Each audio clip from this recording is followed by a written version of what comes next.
Cerca de la legendaria ciudad de Troya vivía un pastor llamado Anquises, del cual se enamoró la mismísima diosa Venus, quien disfrazándose de una princesa mortal, se presentó ante él diciéndole que había sido raptada por Mercurio, el mensajero de los dioses, llevándola volando hasta ese lugar.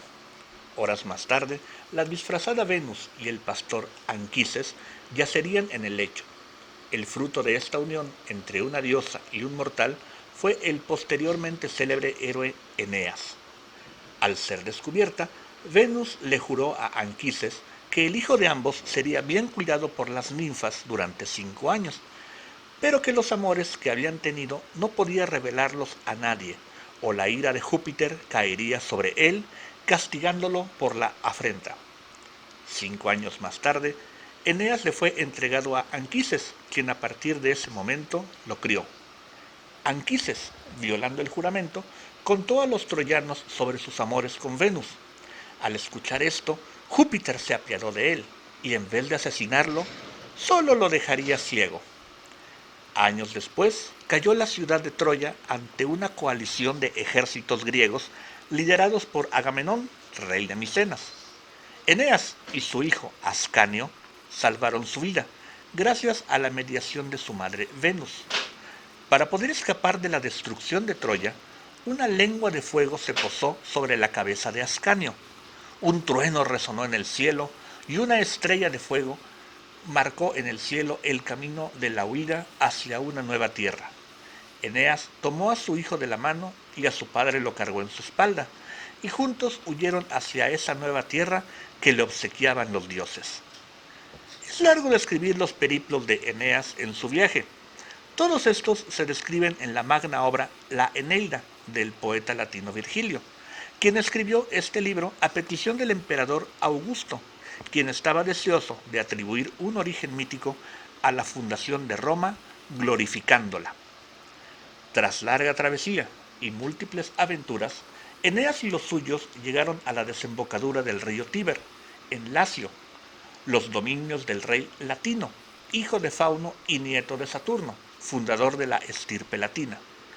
Se presentaron ante él portando ramas de olivo como símbolo de paz. Latino recordó una profecía que dictaba que había de desposar a su hija Lavinia con un extranjero, formando una dinastía que habría de ensalzar su nombre hasta los cielos. Sin embargo, el rey de los Rútulos, llamado Turno, prometido de Lavinia, no quedó conforme e instigado por la diosa Juno, que odiaba a Eneas y a los troyanos, desató una terrible guerra. A Turno y sus Rútulos se le unieron los etruscos. Eneas luchó junto al rey Evandro y los arcadios. Eneas pelearía con armas forjadas por el dios Vulcano a petición de Venus, su madre, mientras que Turno luchaba con las fuerzas que le infundía la diosa Juno. Tras una prolongada lucha, habiendo decidido los dioses ya no tomar partido por ninguno de los contendientes, se acordó que la guerra la decidiría un único enfrentamiento entre Eneas y Turno. Tras nuevas trampas y triquiñuelas por parte de Turno y de los dioses, finalmente Eneas se alzó con la victoria, perdonando la vida de su oponente y dando por concluida la guerra entre latinos y troyanos. Eneas y Lavinia se casaron y fundaron una nueva ciudad, Lavinium. Tras la muerte de Latino, el rey, Eneas se convirtió en rey de troyanos y latinos por igual y formó una estirpe.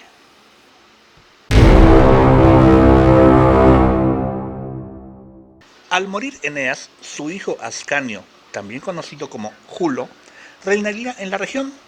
Julo fundaría una nueva ciudad, Alba Longa. Se cree que en el año 1184 a.C. Esta ciudad sería la nueva capital latina, desde donde reinaría su descendencia.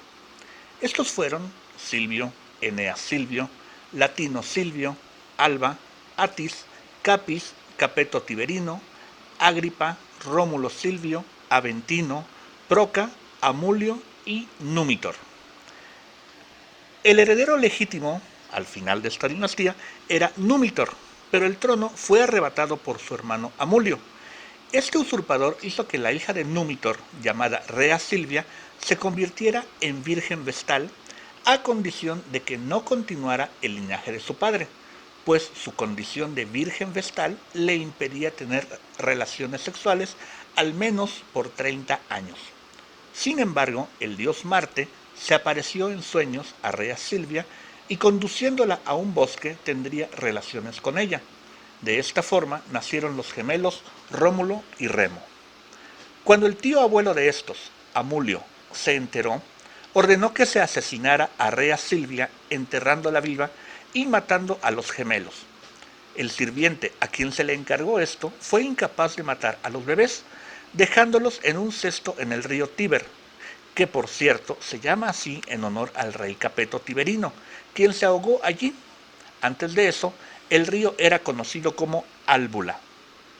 El dios del río encontró a los gemelos Rómulo y Remo y los llevó con la loba Luperca para que los amamantara, pues ésta había perdido recientemente a sus propios cachorros.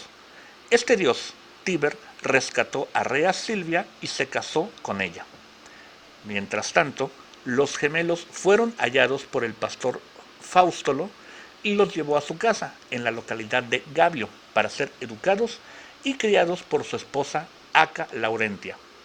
Al crecer, y sabedores de su origen semidivino y que provenían de la estirpe de Eneas, Rómulo y Remo se dirigieron a Alba Longa y derrocaron a Amulio, restaurando en el trono a su abuelo Númitor. En compensación, este les obsequió unos terrenos al noroeste de Lacio, lugar donde decidieron que fundarían una nueva ciudad.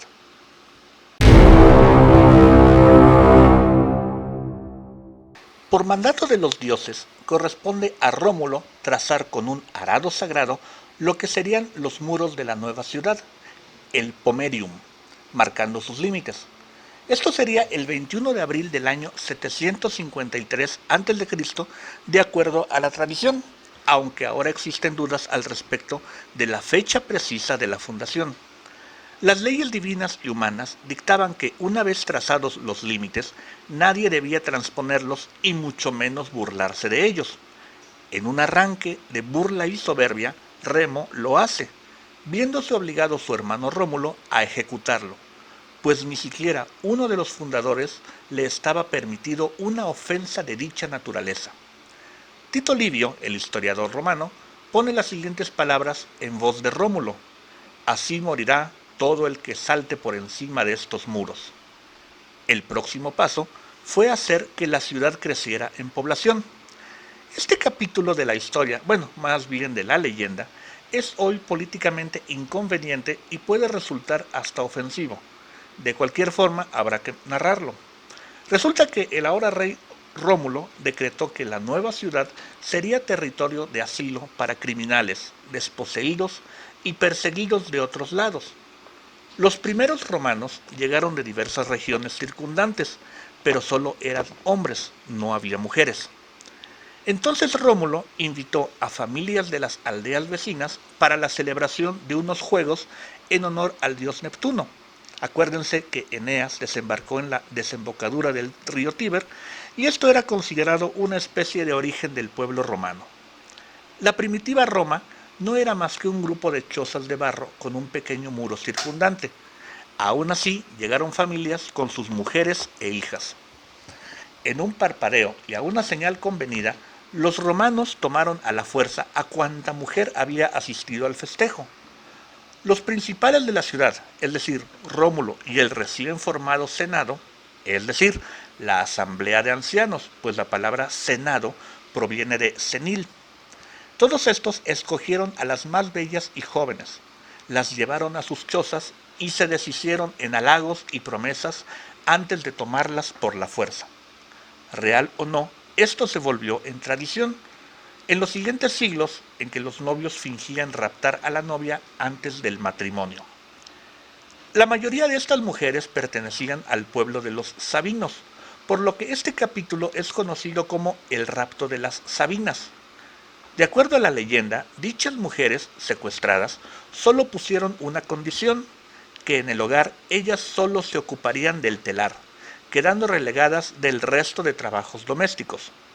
Los romanos varones aceptaron y a partir de allí dispusieron que habría esclavos y esclavas en su sociedad, sobre todo esclavas que ayudarían en las labores domésticas. Se calcula que en su apogeo la quinta parte de la población de Roma eran solo esclavos. Esto desató una guerra entre Roma y los pueblos latinos y sabeos de los alrededores, guerra misma que se detuvo con la intervención, precisamente y según la leyenda, de las mismísimas mujeres raptadas, que decían que no querían quedarse ni viudas ni huérfanas, es decir, ni que murieran sus maridos que las habían raptado, ni sus padres de donde provenían. Un enemigo de Roma escribió: desde el principio mismo, los romanos no han poseído nada, excepto lo que han robado: su hogar, sus esposas, sus tierras, su imperio. Esta es la parte legendaria de la fundación de Roma. El resto, como se dice, es historia. Espero que esta historia, esta leyenda, les haya gustado. Muchas gracias.